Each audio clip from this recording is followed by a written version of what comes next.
This is a good movie podcast with Katie and Joe.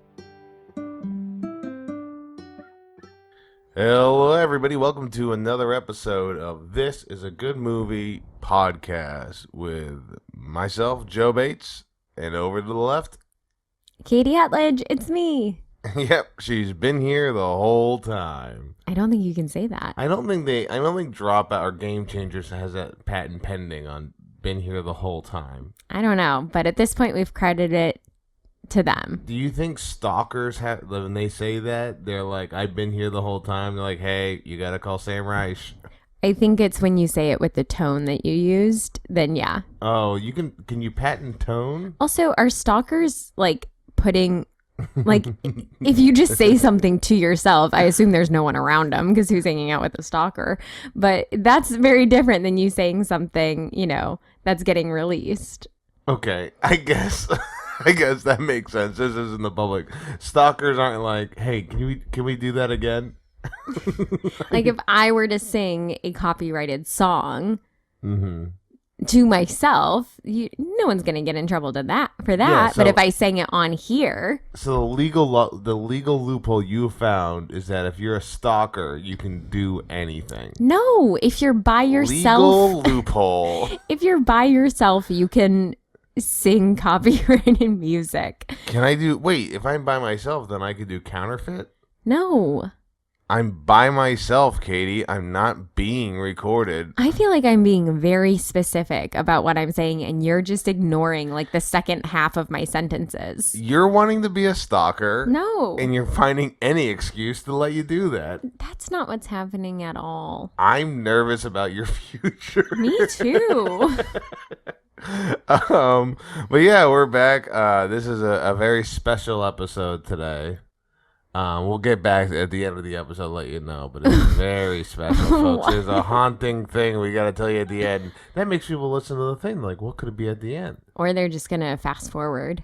Oh, they could fast forward. And then come back. The classic podcast fast forward. Sometimes I skip commercials. Yeah, I skip commercials at 15 seconds of commercial, but I don't do it during the podcast. If someone said we have an announcement at the end, I might skip ahead. Really? You're a maniac. I guess. But then you skip ahead and you hear the announcement and then you go back. Have you ever read the last page of a book first? No, I'm not insane. But you know that I do read the synopses of films. That you won't see. That I won't see, but I want to know the story. Yeah, so like that's horror movies. Yeah, just for horror movies because I'm not going to watch them. Because it was Midsummer and then, what was it, Berserker? Not Berserker. What was the name of the movie?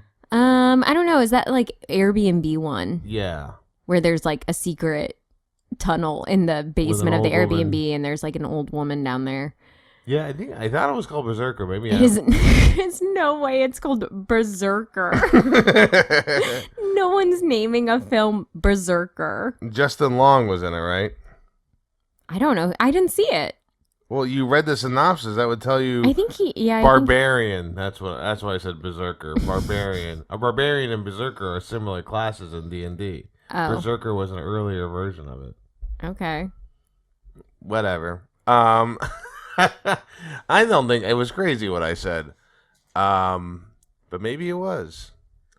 You may hear me hitting boxes and stuff. There's really not a way for me not to do that in our house right now because it's just full of boxes. We're moving in a week. Hint to what the announcement is in the future. It's foreshadowing. It's like Bachelor in Paradise when they go to commercial, like, here's what's going to happen. The lady's going to throw a cake in the lake.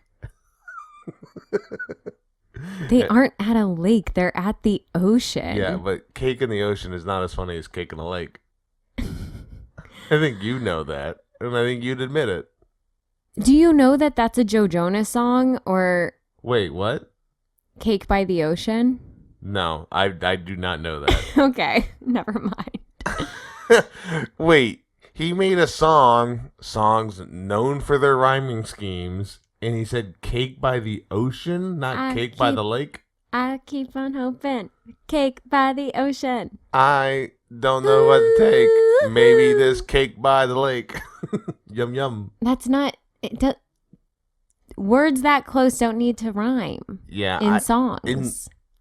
Honestly, the best song is Every Word Rhymes. No.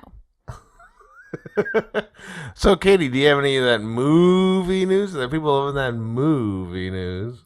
No, I only have TV. What the fuck? Well, we're starting to get into kind of a slow movie period. I feel like sometimes summers can be kind of slow. You have the big summer blockbusters, but like that's it. Yeah, I mean, I guess we're not talking Venom 3 then. What's up? We're not talking Venom 3. We're not talking horse venom, then I don't know. I'll save that for you. No, so season 2 of House of the Dragon Yes. is coming out June 16th. And there's been no promotions for this. Yeah, or I guess so it's already out by the time this is airing. You've already watched it. They've already renewed for a season 3. Very strange. But yeah, I think that's very strange because I didn't really care for season 1 and I watched it out of obligation, and now suddenly there's all this hype like everyone loves season 1 and they're so excited for season 2, and I'm like, everyone forgot about this show. Anytime I say it to people by its name, House of the Dragon, people are like, what is that? And I go, oh, it's Game of Thrones, the prequel, the new one, the new one. And they're like, oh, yeah. Isn't that, there's like a time jump? Like, that's the conversation. It's not, oh my gosh, I'm so excited. It's not Severance. Well, I'll tell you, this is what House of the Dragon did. I watched it with you. You know me. Didn't really love it. But it ended like Game of Thrones. Like, Ugh.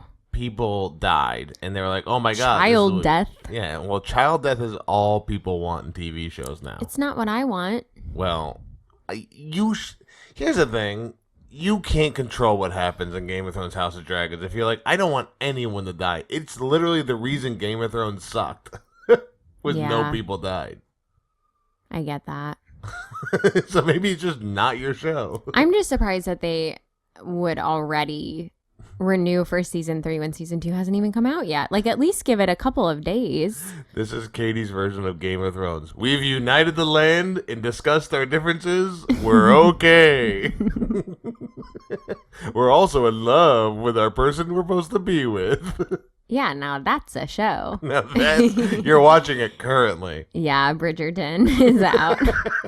I know. We honestly got to wrap this episode up. So thank you so much, guys. And this is now for the final. No. So we'll wrap this show up. We could wrap something up really quick. A twister. Yeah, If a it's twister. just right near the rabbit river, correct? Just the right amount of distance, and then maybe had some tape got thrown in. We're making a lot of jumps there. We are making a lot of jumps. But yeah, we watched the movie Twister, folks. Twister, the 1996 Twister movie. Katie, what did you think the movie was gonna be? Because I'm familiar with this movie. The concept of a I'm tornado. familiar with the concept of a tornado. Well, honestly, after watching this, I don't know that I am familiar with the concept of a tornado I'm going to anymore. tell you, the writers for this also weren't familiar with the concept of a tornado. I'm scared. Okay, here's what I said I think Twister is. 2 90s hotties chase tornadoes, twisters, and find themselves / each other in the Twister process. Yeah, I mean, that is kind of what it is. It is kind of what it is. Now, when writing that, I do want to just say up front, I did think that this movie was starring Bill Pullman. Yeah, but that's fine. And it's not. It's starring Bill Paxton. Bill Paxton. Not as hot. Not as hot. Bill Pullman's hot. Yeah. And his son in the new Top Gun. Interesting. I didn't think Bill Pullman was a hot. I thought they were both just like guys who looked like their dads. Well, but you didn't watch him in Newsies. I didn't watch him in Newsies. So you don't know the Bill Pullman I know. Definitely have me there. I also, so you know how everyone like confuses Bill Pullman and Bill Paxton like I just did?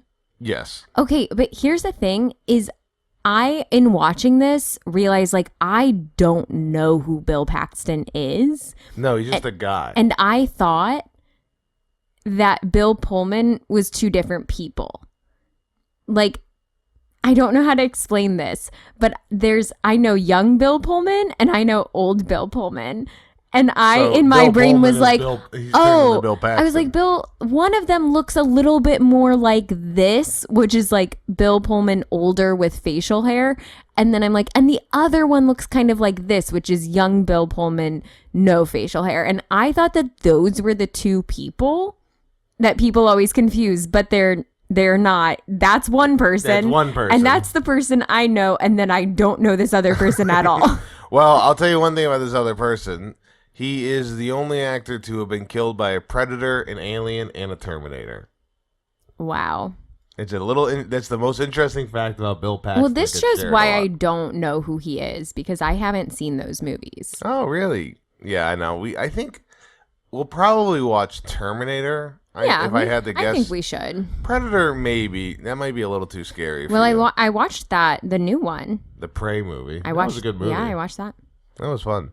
All right, a little fact about Twister here. Mm-hmm. It was budgeted about $92 million. Originally supposed to be 70, some delays, some bonus stuff they needed to reshoot. The tornadoes were acting up. The special effects, yeah, it added about $20 million to it. So about $92 million for the budget. Okay. And the box office about $496 million. All right, pretty popular.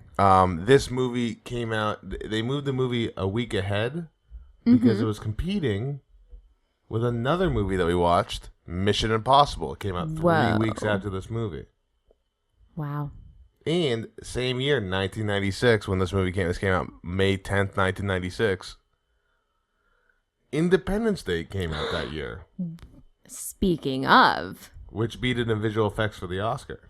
what a year for big action. I know. Films. Mission Impossible was kind of the surprise one of the three. I think people knew Twister would be something.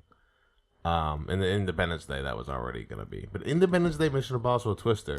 Good year. Good year for films with like staying power.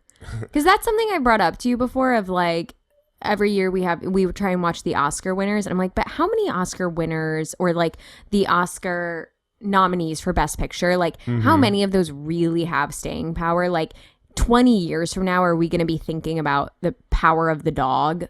I don't think so. No, but this is a good year for those staying COVID power. movies we're never gonna think about again. Not for the Best Picture winner that year, which was The English Patient, which I don't think anyone has ever talked about ever again. I haven't seen it. Yeah, I have not seen it either. I couldn't tell you what happens in the movie. I think it might be in World War II. I think there might be a plane. I might be thinking of The Aviator. But English Patient did beat this movie out for sound for the Oscar. The only 2 nominations it had. That's fair. I don't know that the sound in this movie was great. Mm-hmm. Yeah, it was a... I don't think it was accurate. I do. That's my issue. I don't think they did accurate tornadoes. Oh, you don't think they did accurate tornadoes? And I haven't been in a tornado, so I can't say for sure. But when I was watching this, the tornadoes kept growling like a real monster. And that's a choice. And I guess that's the kind of choice that gets you an Oscar nomination. But to me, it doesn't feel genuine. The sound effects for the Twisters, the director, Jean Demont, Okay. had recorded a variety of combined sound effects, including lion roars, tiger growls, jet engine whooshes, Sure. and camel moans. Yeah. You noticed the camel moans? Those stood out. I would notice that anywhere. Jean Demont was the director of this movie. It was written by Michael Crichton. Okay. Crichton? I don't know. Yeah, and it was just it was when this movie was done, it was the 10th highest grossing film in history at the time of its release. Wow. And now it's like not even talked about in these Now lists. it's nothing. Now we have to make a new one. I think there's literally 9 Spider-Mans ahead of it. Including the musical. Yeah, so let's get into the movie. All right. You got Bill Paxton. You got Helen Hunt, she's a bodacious babe in this. She is. And you have a bunch of just character actors who are in other things. You see them, you're like, oh, I know that guy from something. I know that guy from something. I don't know what it is, but I know him. And then you just have Philip Seymour Hoffman. Philip Seymour Hoffman it up. He's great in this. He's so fun. He just seems like he takes every role with such joy. And, you know, just a moment of silence for old PSH. That's one of the jet whooshes of the tornado. But yeah, what do you think of the storm chasing crew? They're fun.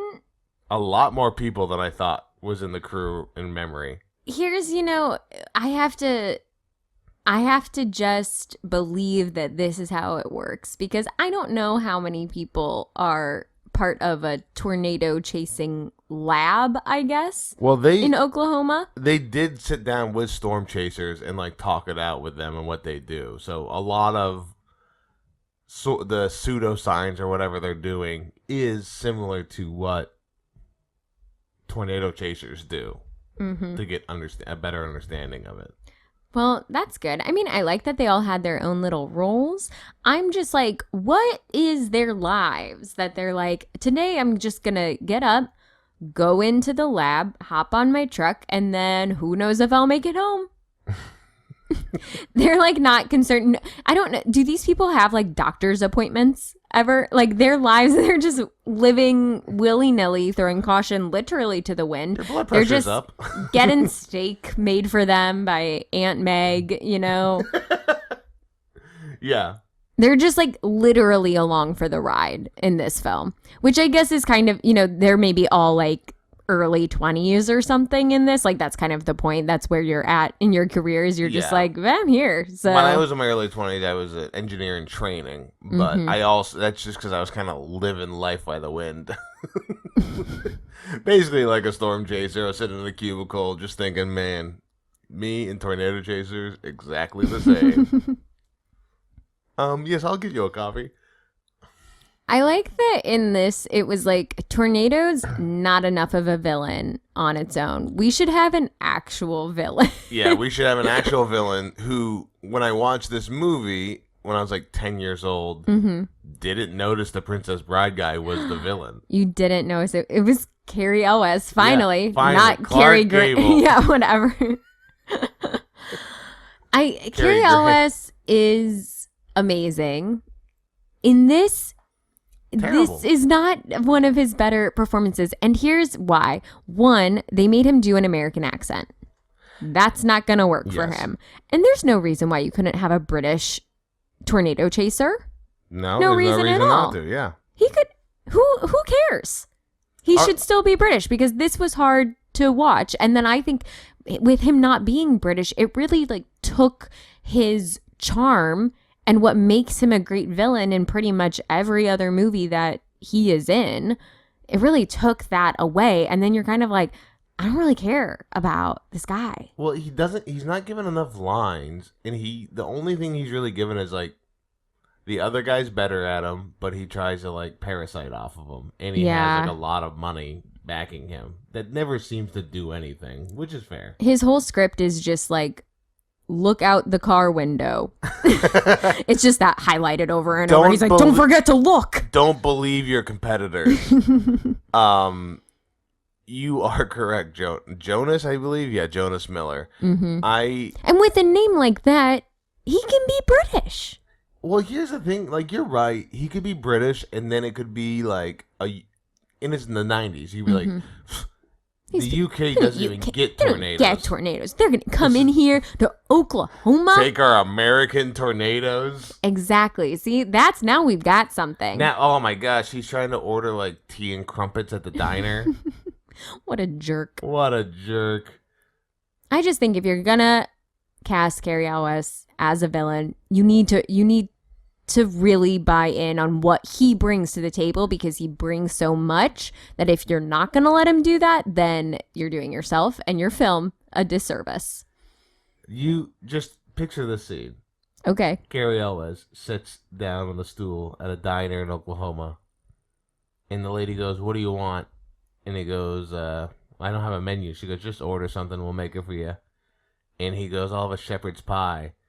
And she goes, we only got apple pie. And don't you forget it as she drops a slice in front of him. No, I don't need everyone to be like xenophobic. No, which I think the direction I'm making this movie that the tornadoes are a good old boys in America. No.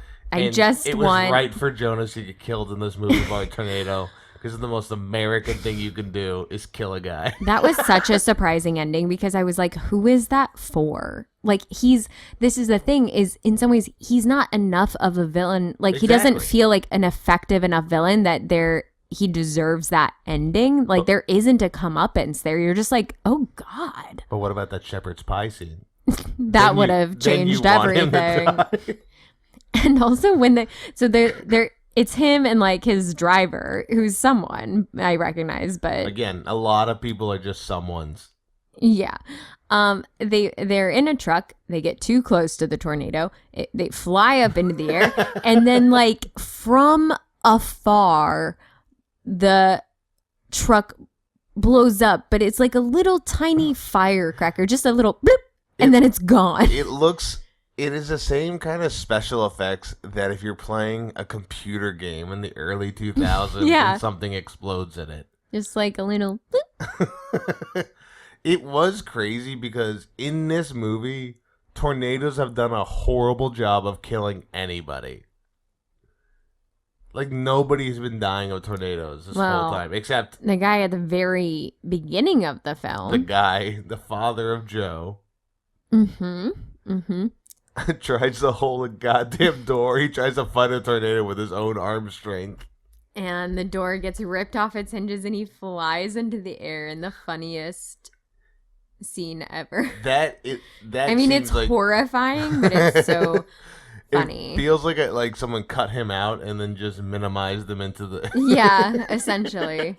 The only good thing about that scene was that the dog did survive because they tried to leave the dog in the house when they were running to It's the farmland. You don't care tornado about the shelter. dog. Okay, but this dog is in their child's bed. They come in and get the kid and just leave the dog there. But there are two parents and the dog is very small. So like you could easily just scoop up the dog. Like there was no reason to You could scoop up the kid and the dog with one parent. You could. And then the dog had to like figure out what was going on its own. And then they closed the door. They closed the shelter door, and then the dog runs up and is barking, and you think they're not going to let him in, and he's going to get swept up by the tornado. Thankfully, they come to their senses. I now watch movies because of you. In like anytime there's a dog in a scene, I'm like, oh no, I hope that dog lives because I really don't want to deal with Katie being upset by the dead dog. No one wants that, and that's why dogs should never die. I'll just end the sentence there, actually. So you have the crew. Bill Paxton is meeting the crew just to get a divorce from Joe, Helen Hunt. She needs to sign the divorce papers. It's clear that they work together on this, and the crew is like, welcome back. He's like, I'm not. Welcome back. And he's got this new girlfriend. Yeah.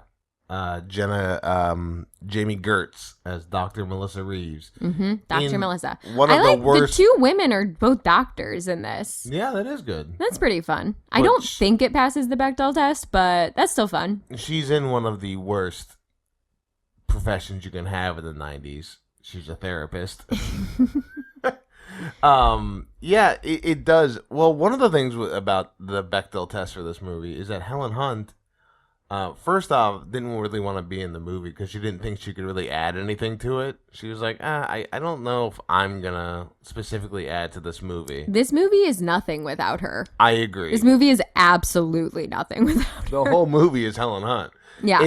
Bill Paxton does his best to try and make it his movie, but the movie is about Helen Hunt. Bill Paxton is a wet paper towel in this. His line delivery is so like monotone, and just lifeless. Well, she is acting her butt off in this because she has to. And she's a bodacious babe. You've said that. Would you have preferred, instead of Bill Paxton in this movie, the other guy who auditioned, Tom Hanks? Yes. Really? You would have loved Tom Hanks in this movie. Now that is charming, and then I'm rooting for them to to get back together. In this, I don't care. And I wrote down, I hope they both leave him. I think Dr. Melissa also should go. I'm glad she came to her senses. Well, there was, and one of the other things, the reason I brought up Helen Hunt is that she was upset with the dialogue between Melissa and herself because she was like, why are they so catty? Yeah. Like, they have nothing to do with each other. Right. It's just this guy. So that's why in the movie, which I like, they don't seem to be like mad at each other at all. I like that too. I thought their scenes together were great. I thought they were both like just really interesting people. And it was, they had an understanding. Although the only part of this movie that did get like raspberry stuff was Dr. Melissa got nominated for Worst Supporting Actress. Oh no.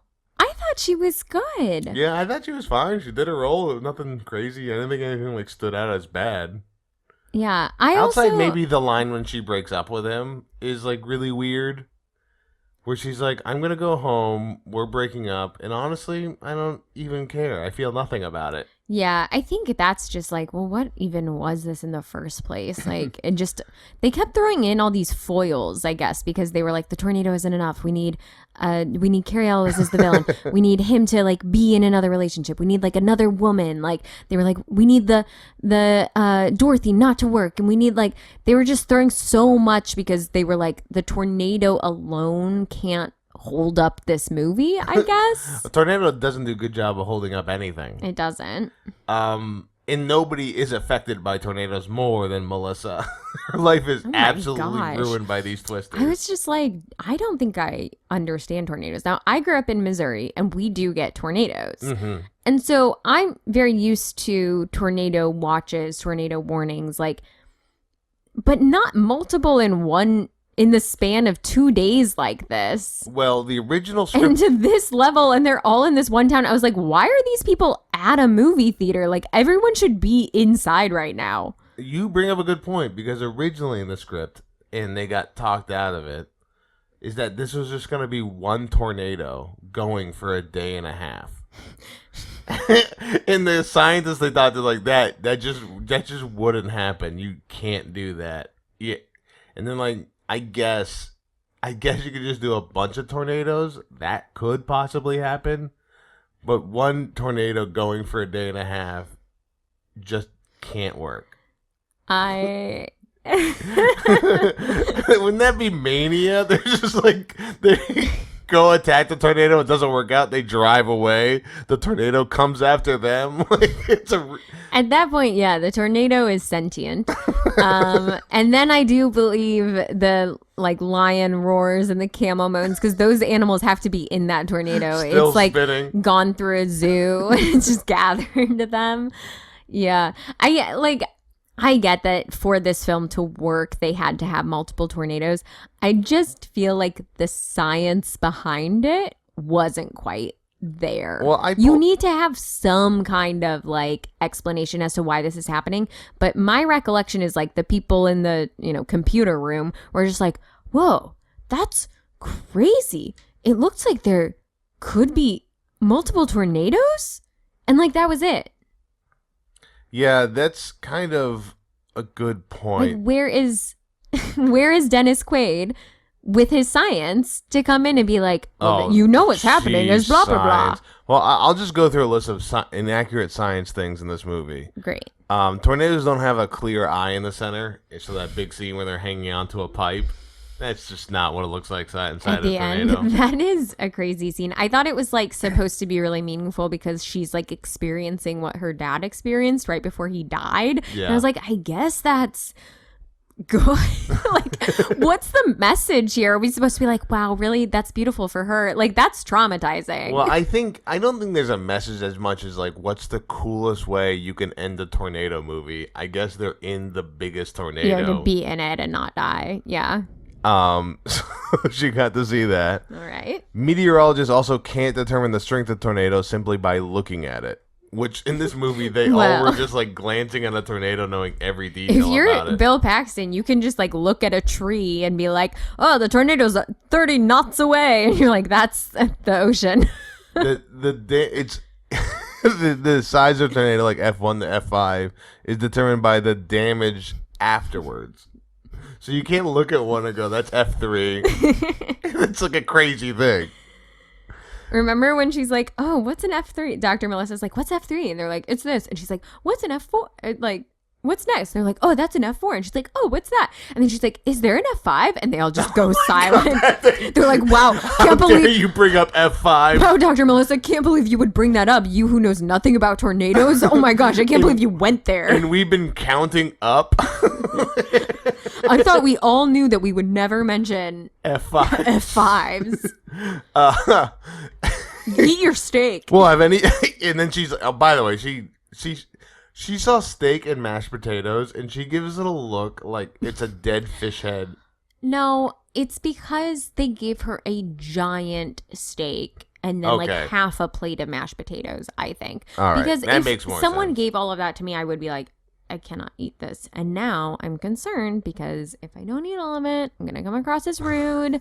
And now that's a whole thing that I have to think about as I'm eating. And now I'm getting too full. But like, if I could just eat a little bit more, then maybe it won't be rude. But is it better to just eat half and be like, I'm actually saving the rest for later? I don't know. So that's what's going on in Dr. Melissa's mind. Yeah, I mean, Dr. Melissa, and then at the end when she decides to leave, Bill Paxton looks at her. We never call Bill Paxton his real name. We're just calling him Bill Paxton. I don't even know his real name. Well, it's Bill Paxton. No, I don't know why. Because it's Bill, right? It's Bill. Yeah, it is Bill. Okay, great. Perfect. His name is Bill in the movie. Just real. She leaves him, and then he's like shocked that she can't handle all this tornado stuff. I'm like, she's experienced like 4 tornadoes in like 10 hours. I don't know why she was really brought along at all. And again, I like this actor. Like, I like this actress. I think she did a decent job for what she was given. But like, her being there makes no sense. If you're chasing tornadoes, you don't bring people with you who have never done that before and will be scared. Well, the reason they bring her in, it's basically like Elliot Page in Inception, where it's like you're the person who's like new to it, who gets to learn all the things. So they can explain stuff. Yeah. That would be fine if they actually explain things to her. Like, they don't. They don't do that at all. They go, shut up, drive that car. Yeah, so that's pointless. Hang out with Philip Seymour Hoffman. Right. He's going to go bodacious or whatever he says. Some other science facts. This will be the last ones. If you ever, when you're seeking shelter from a tornado, here are some things not to do.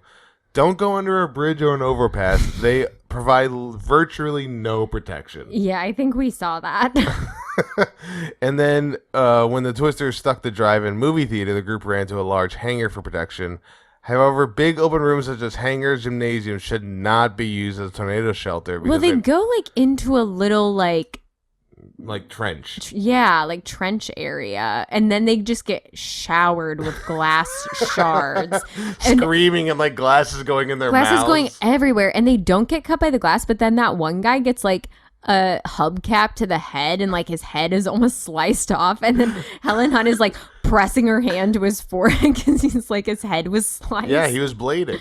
I was like, why is that again, glass is falling on everyone, and you're like, but we need one really specific injury from this. Yeah, but it's like, really why? odd. I was like, is this guy's head gonna did he get scalped? Like, is his head gonna fall I off? thought like his head was gonna fall off. It didn't. I was like, what? It is really weird, but it's entertaining because like every time something scary happens in this movie, it does seem scary.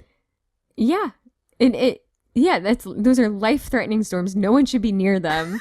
They're just making really poor decisions. And I get that the point of what they're trying to do is they have this machine. They have to hope. They've got like 5 of these machines, thank God, because they keep messing them up. I like the idea that someone was like, okay, we made one. And then someone was like, should we make a backup? And then someone else chimes in, should we make 5 backups? Yeah.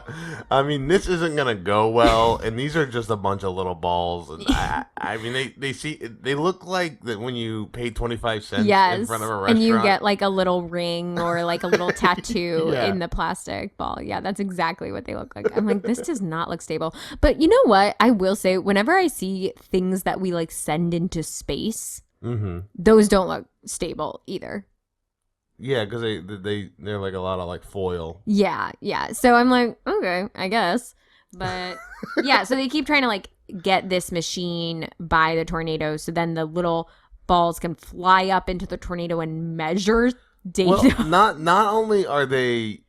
Well, they did explain that because it's like all the balls will go up in the tornado and then you can simultaneously measure the velocity of different parts of the tornado at once. Because they're like, we don't know how tornadoes happen. And that's true. Like, which is true. People And that don't really know how tornadoes work. made me laugh a lot. And they're like, this will save a lot of lives. And I don't think the knowledge they got is going to help anybody. We don't know. Maybe we'll find out in the sequel. Maybe they'll be like, actually, now we know a lot. But also, I'm like, I still know nothing about tornadoes in real life. So, like, this could mean nothing. It is so crazy. So they have their first tornado. Also, their whole plan, which I don't know why this is so crazy to me. Luckily, there's a million tornadoes happening at once. But their whole plan is to get lucky enough to be near a tornado when it lands. Mm-hmm. And then on top of that, be lucky enough that the tornado goes on a roadway. Mm-hmm. And then be lucky enough to do the most complicated setup to release these devices. That's like 3 switches. You got to take it off the truck. You got to do all these different things and then drive away. So the tornado also has to go slow enough so you know where it's going and it's going straight for you. Yeah, a lot has to go right. Honestly, they're like almost lucky that all these tornadoes happen in one day so they could like really practice and get it right. Because it's like, you try once and then you have to wait a month and try again. Like you probably forgot everything that you learned. So did you have a favorite tornado moment in this? Because there's a lot of weird tornado things. A favorite tornado moment. So tornado itself. Oh, the best moment to me is when the therapist is on the phone and then she goes, I gotta go. And they go, cow. Another cow. I think that's the same cow. That made me so sad and unnerved when the cow is like flying through the air in a tornado because I'm just like, that cow is so scared right now. They don't know. That cow is so confused. That CGI cow in that scene was built out of a CGI zebra from 1995 film Jumanji. Is there a zebra that's like flying through the sky I think when in they're Jumanji? Like, I don't remember that. I think when they're like flying into the game, maybe. You know when like they beat the game and then everything has to fly back into it? Yeah, okay. That makes sense. So they took one of those zebras and said, you know what that would be good as? A cow in a tornado. If only that were a cow. Did you have a favorite tornado moment? I mean, right before that, they're like driving over a bridge and they look out in the water and the tornado has become like 2 tornadoes or something. And I think it's Bill Paxton just says, sisters. So we got sisters. We got sisters. That's his line delivery. Oh, good job, Bill Paxton. You got that. Also, there's almost another dog death in this, which is the aunt's dog. She has this like beautiful golden retriever, and we find out that he did not say the other dog was beautiful. The other dog was cute because it's a small dog. Gotcha. Beautiful small dogs. That's so weird. If you saw... Okay, this actually is pretty crazy what you're saying. Like, I get kind of why you're saying it. If you saw a tiny dog and you said, that's a beautiful dog, people would take their dog away from you. Man, this is the problem with short people. People like you who say short things and small things can't be beautiful. Yeah. They're just cute. I agree. These guys in their 5'6" who are writing mean comments on our YouTube. No one's writing any comments on our YouTube. The YouTube. meanest comments. We had one comment that said somebody goes, this is what happens when you looked at everything else. You see these clips. Oh, sorry. He's probably 5'4". He ain't beautiful. Yeah. A beautiful, sexy, vivacious golden retriever. That's not what I'm saying, but it is a beautiful golden retriever. And we find out that the tornado that went through the drive-in. Yeah, the drive-in while The Shining was playing. Moved on to Wakita, where Joe's aunt lives, and the one with the steak, all the steak. Yeah. And she has tornado art. She has tornado art outside, like art that spins. Seems to be the best warning of tornadoes of anything that we've seen in the movie. Yeah, because that stuff starts spinning and she's like, what? And then we just find like her house has been almost leveled and she's like fallen and can't get up. That was a huge set piece they built because it was like hydraulics in it to like make it lift up and down and everything.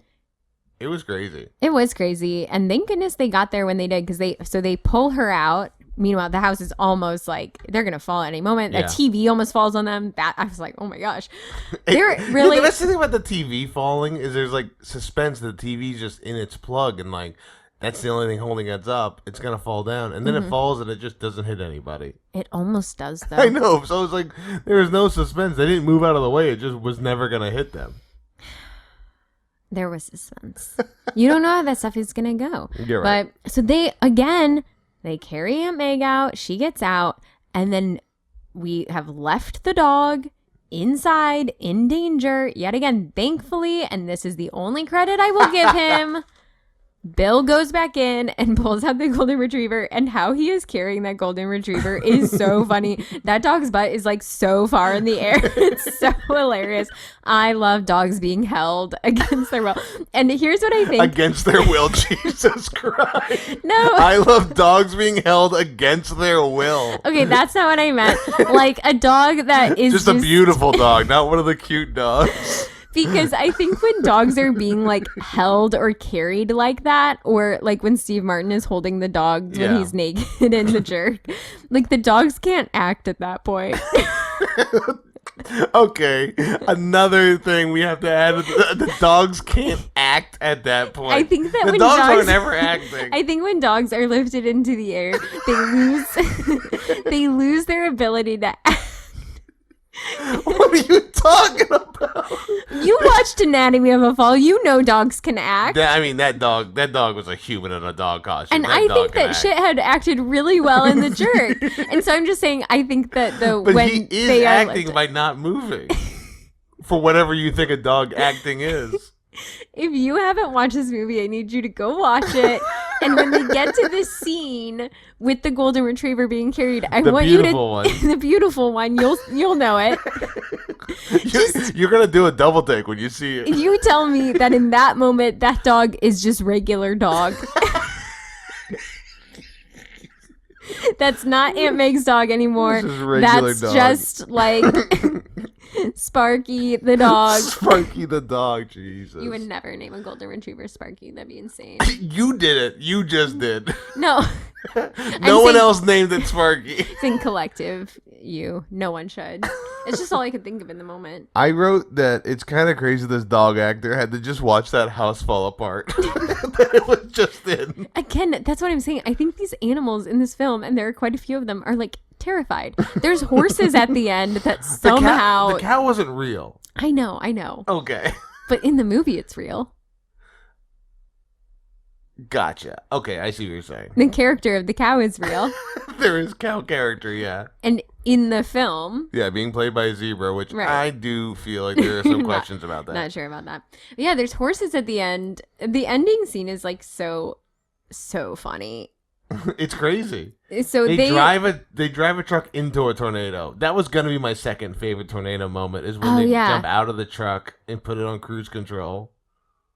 Well, at one point they drive through like an explosion in a tornado. That's another time. Yeah, and they drove through a house. And then they are driving through a cornfield and they put it on cruise control and jump out and then drive into the tornado. But before that, they're on the road and the house just goes onto the road and they have to drive through a house. Mm-hmm.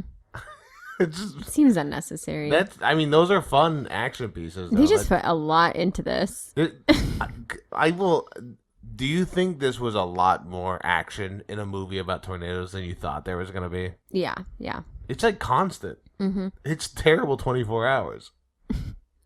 Yeah, they all need a vacation after this. Well, tornado season's ending soon, that'll be all right. Thank goodness. But the final scene, they're running away from a tornado on an F5.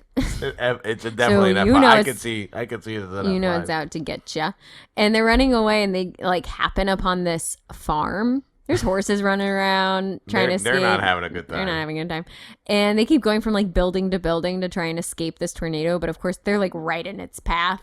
I thought that was a funny scene when they walk into this barn because Bill Paxton sees the house. He goes, "No, that house is gonna get destroyed." Mm-hmm. So they go into the barn. When they go in the barn, it's just full of like scythes and like knives and blades. And Helen Hunt goes, "Who are these people?" Just farmers. So they run out to the smallest shed in the world. Mm-hmm. Yeah. So then they tie themselves up to the pipes, and the tornado comes through. They get pulled in the air, but they survive. And then their team arrives in the vans, and they're all excited because the machine worked finally. Yep. Helen Hunt and Bill Paxton, they're back Thanks to together. Pepsi. Yeah, thanks to Pepsi and the little, they made little tails for they made little wings. the things. And everyone's getting out and they are cheering. They're so excited. All around them, this family's home has been completely Well, the home is fine. well, the home's still standing, but it is not fine. Their livelihood has been destroyed. The farm is gone. And you see this family emerge from the storm shelter, and everyone's cheering, but they've been devastated. All my horses are dead. No, the horses live. You see them running away. But they have to go chase them, I guess. That's a bad day, and people are just yes! Woohoo! We'll save you next time for sure with this data. Yeah. Yeah, that I did like that. Do you think that a pipe that goes really low into the ground in a leather strap is gonna be enough to middle of an F5 tornado? Again, I don't know anything about tornadoes. I just don't. I think no. I think the pipe might hold really well. The leather strap might hold really well. But human skin and bones are just going to break apart. Those are falling off. We're finding skeletons. Yeah, we're finding skeletons that are still there, tied to a pipe. You know what this made me think of, though? I was honestly, if the two of them die in this tornado, and normally that would really upset me. But they in died. a film. But if they died, in dying, they were able to get the data, I was kind of you know what? There's something to that. And then it reminded me of that documentary about the volcano couple. Oh, that's really sad. Yeah, they died in a volcano. I will say Bill's kind of a loser in this movie, but Yeah, I do totally. feel like him and Joe, when they were together, I'm like, why did they ever get divorced? It doesn't really explain it. They At all. seem pretty good together. And they have one fight stressed out about work. And that's it. Everything else is yeah, I still love you, by the way, and I don't mean to be getting married. I thought at one point a twister should push them into a kiss. Just a little bit of a twister. a nudge. little wind comes out like an arm. Yeah.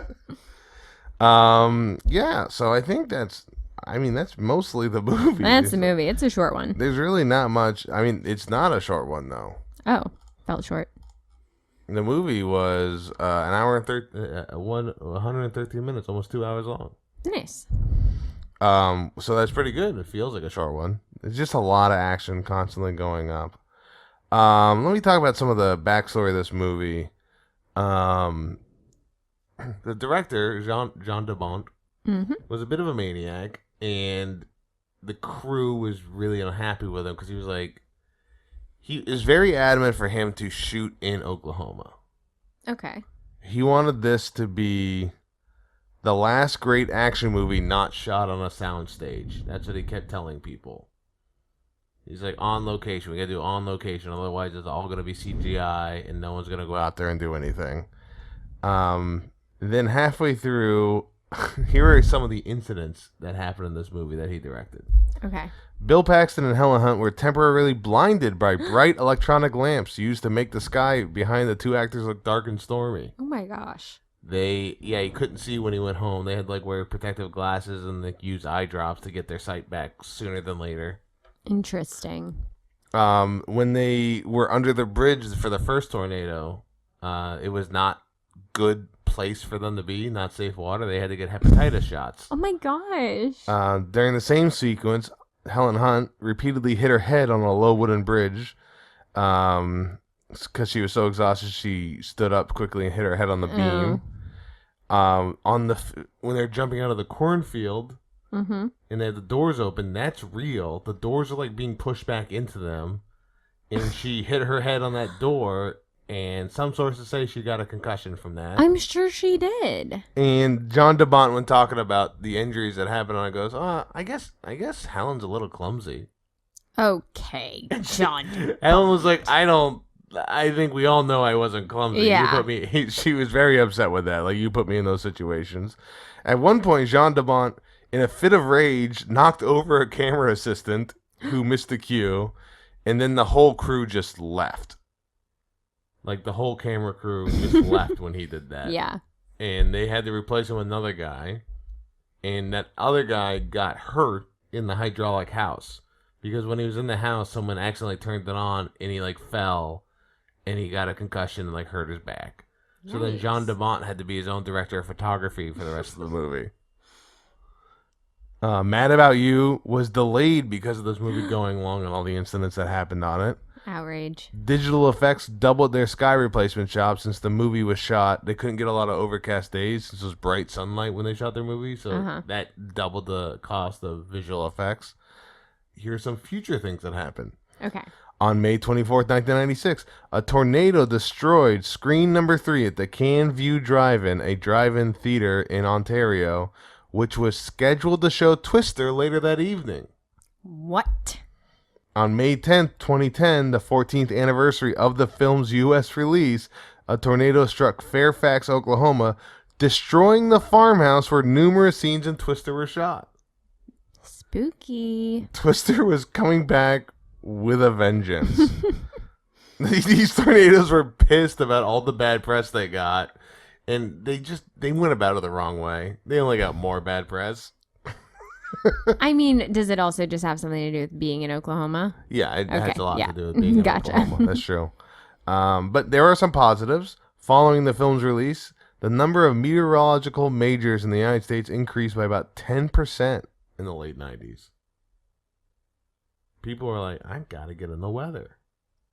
That's interesting. Well, and do you think it's because they put Helen Hunt in this and people were like, well, I want to be in science too. Yeah. Like, she makes it look fun and everyone's just like wearing Birkenstocks. And you're Philip like, Seymour that's Hoffman fun. is the other guys. Because I feel like sometimes you think about, scientists and they're all like buttoned up in a lab, nerds.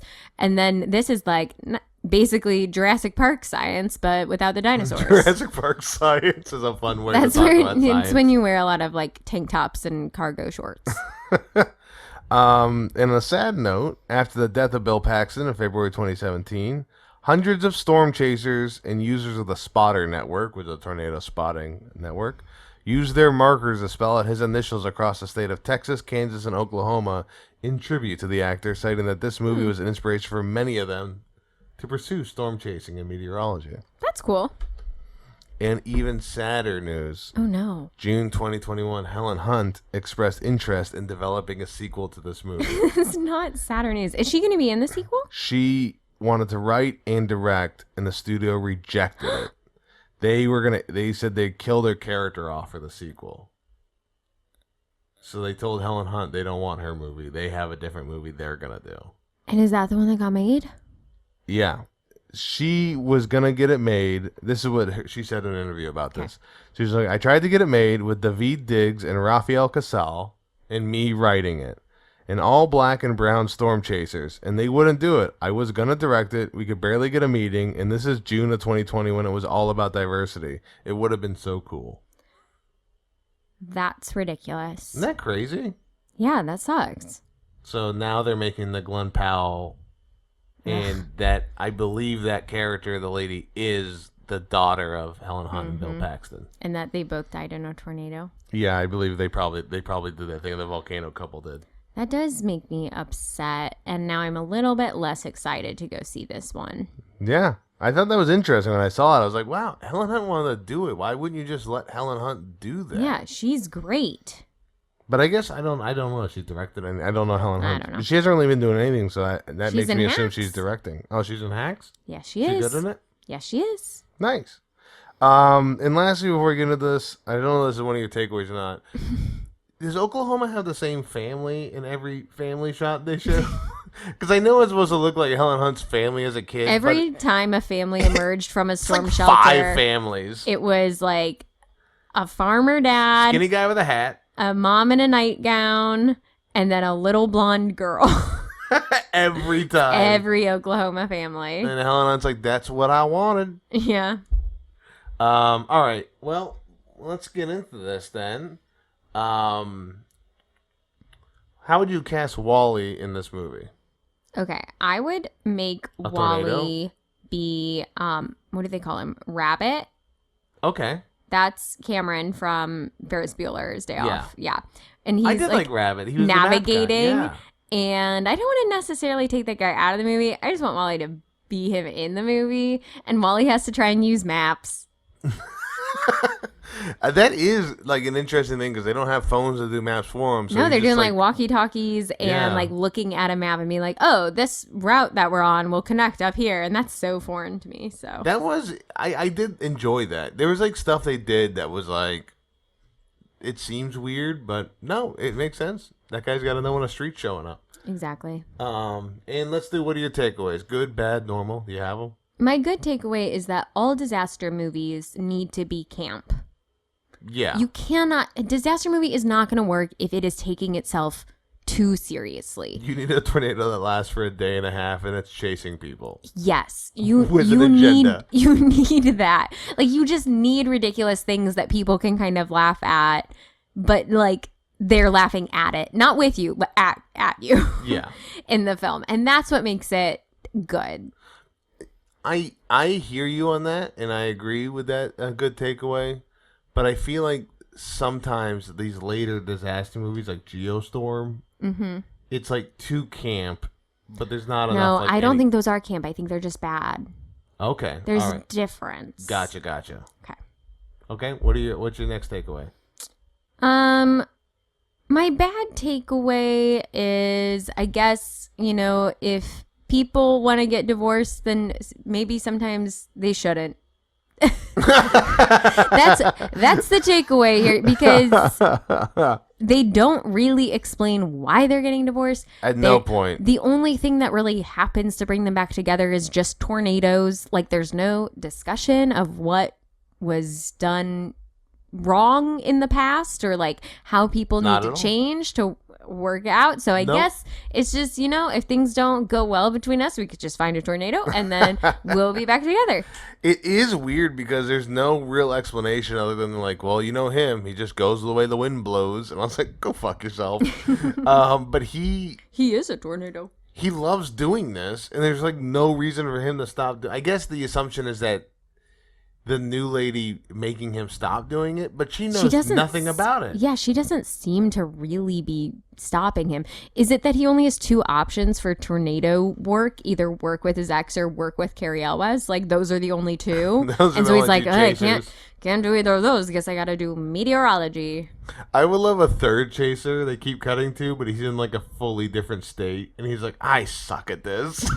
Well, I do think that what this film lacked is cutting away to anyone else. Like, we're with this one group of people for the whole time, and I'm like, okay, other people are experiencing 6 tornadoes in one day, and they probably have some thoughts about that too. And Well, like, they all look alike. They're that one family coming out of the... I guess I just think like there should be some other kind of side thing. And I know I'm biased because of The Day After Tomorrow, and I love the like side vignettes with that, but I think this movie could have used some of those. Gotcha. And your normal takeaway?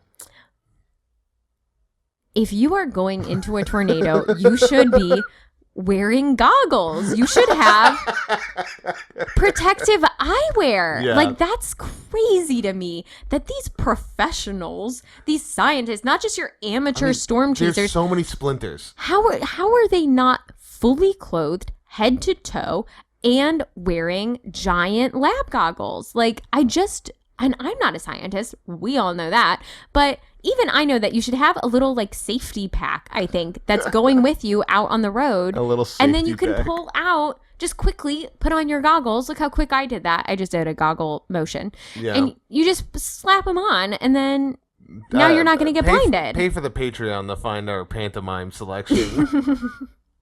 So that's my normal I didn't even think about takeaways. it. Goggles is a great addition. Because there are a lot of times they're just staring at debris going at them, and their eyes are like fully looking into the tornado, and there's so much. There is glass. There's There's dirt. wood. Like it's all flying directly at their eyes. Yeah. So safety is important. Safety. OSHA moment. Yeah. All right, Katie. We sit in suspense. Mm-hmm. Is this a good movie? Yes, I liked it. I know. I thought you would like it. I did write that. I go. Oh, we didn't even mention we watched it with your mom. We did. She was nice. Yes. Nice lady. She helped us pack. That was good of her. Mm-hmm. She's a good person. I agree. I don't know. I thought we say nice things. We watched the movie with her, you know. Katie just nodded. That's the pantomime Patreon selection. Katie has issues saying nice things about anybody in the real world. No, I don't. But beautiful dogs, no problem. Joe loves to just suddenly bring up my family on this podcast, and I don't want to talk about it. I don't think it's suddenly they bring it up because we watched it with your mom. This movie, fan of the podcast. Well, if you didn't bring it up at the beginning, then I figured you weren't going to bring it up. Well, I did bring it up though. Okay. So you keep trying. You're sidestepping a lot. But anyways, thank you, Linda, for watching the movie with us. We Thanks, appreciate Mom. it. Yeah. So that is a good movie, Katie. Mm-hmm. Now you get to. I need you to just release the devastating news that they've. And I'm not even going to timestamp this. They can't go directly to it. They have to listen to this whole podcast to get here. Can you release the devastating news for our podcast listeners? This episode is our season finale for season 1 of This Is a Good Movie podcast. Why is it the season finale? Because we're moving across the country and we have to pack up our microphones. And so we won't have access to them for a little bit. And that's really the reason. And we'll have limited movie watching and movie researching time. But we will be back later this summer, starting season 2. Season 2. Even more seasony. Even more seasoned. The first season just had salt. And this season, we're adding, at the movies, now they've got all those little flavor shaker things. And now we're gonna add some ranch. We're adding ranch. We're adding ranch now. So, yeah, we'll start season 2. You should follow our Instagram at TIAGM Pod if you want to find out what the first movie will be for season 2, because I haven't selected it yet, but it will be my choice. Or it could be a special guest. We don't know. Oh, yeah, it could be a special guest. Maybe we'll do that. Maybe we will. But yeah, folks, this is a good movie podcast. With your host Joe Bates and Katie Hetledge. I want to quickly thank our editor for the podcast, Cale Forbes, and he's also our theme song creator, and the theme song vocals from Austin Fry, and our logo from Carrie Pulley. Again, if you want to hear from us, follow our Instagram at TIAGMPod. You can find our personal Instagram handles there too, and you can email us at TIAGMpodcast@gmail.com. Email us, comment on our stuff, let us know if there's a movie you think we should do, and we'll see if it works out, if it makes sense for us to do. As always, following, listening, subscribing, commenting, sharing, rating, reviewing is a huge help. Subscribing most of all, so please do that if you can. I'm Joe Bates. I'm Katie Hetledge. We love you. Bye. Goodbye. Season 1 is ending.